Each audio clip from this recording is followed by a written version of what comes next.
Hey team, I wanted to talk to you today about how I do my Franks list and how I keep track of my cold messaging. I've been doing this now for 18 months and it took me a long time to get a systematic routine down of who I was messaging, how I wasn't letting people fall through the cracks, and how I was using follow up so that it made me a fortune, right? First of all, I am a notebook girl. If you are an Excel spreadsheet girl, more power to you. That is not the way that I do it, but there are some amazing people on my team who have made spreadsheets with color-coded things that help them keep track of it all.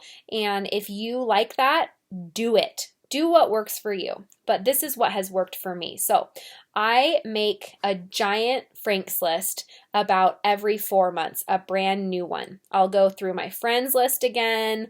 I will think about new people that I have met. They always go on my Franks list. But I make a clean slate Franks list about every 4 months.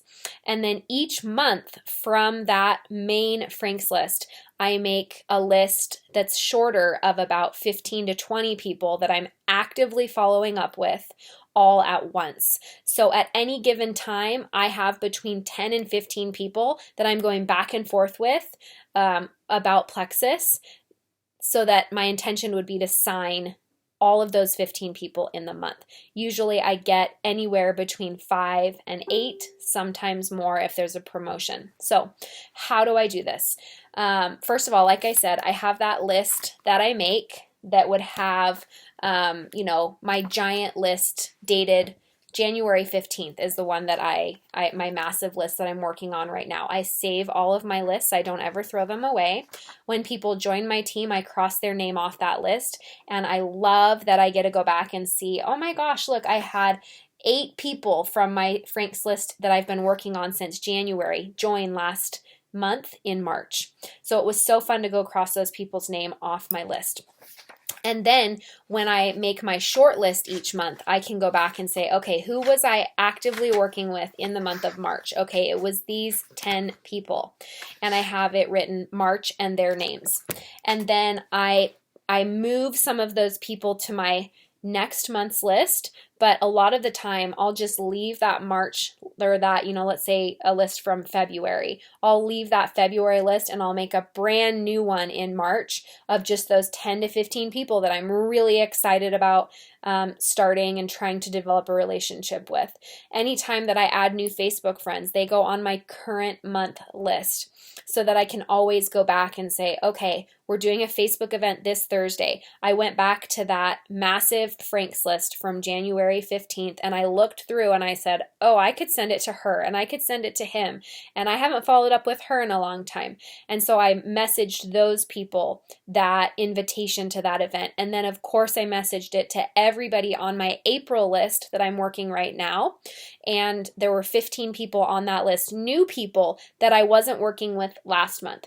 And then I went to my last month's list and I said, who could I go that I haven't gotten a no from to follow up with? And I messaged it to them. And then I went to my February list and did the same. And then I went back to that massive Franks list from January and I went through and thought, who have I not heard from in a while? Who could I develop a relationship a little bit with more? If it's not appropriate for me to send them an invitation because the last 3 times I've sent them an invitation, they haven't responded, then instead of sending the invitation, I will see their name on my list and think, I haven't heard from them in a while. So I'll send them a note like, hey, are you doing anything for spring break? How's it going? Would love to catch up. Because I really just genuinely want to know how they're doing, and they haven't been showing me feedback that they want to hear about the business or the products. So I reach out about friendship instead, and that's my form of follow-up for that person. But for someone else who's maybe been going back and forth with me, or maybe we've been doing some relationship building over the last month, maybe it's time for me to send that Facebook group invite to them. Again, always in private message, never a group message. I don't just add them to my group event. I always private message them because it shows that you are heartfelt, you care about them, and it's personal. So that is how I keep track of my list. And I love that I have all of these different lists to refer to. I love that I work with a brand new list each month, and I sit and I think, who do I really want to join my team this month? Who am I so excited to relationship build on, to laser focus on? That's who goes on my current list. And then anybody that I meet in that month that is new, they go on that month list. And then I review back to each of those lists when I go through and we have events that we are doing or product things that we are doing, or if I just want to check in and see how they're doing. I hope that you will follow up in some way like this and find some sort of systematic way. Maybe you use my way, maybe you create your own way. Find a habit and a ritual for your follow-up, because when you do, it will just start to be seamless and it won't be a burden or something that you are afraid of doing every day, because you're going to be in the habit of it. So go get that follow-up done and reach out, reach out, reach out. Bye.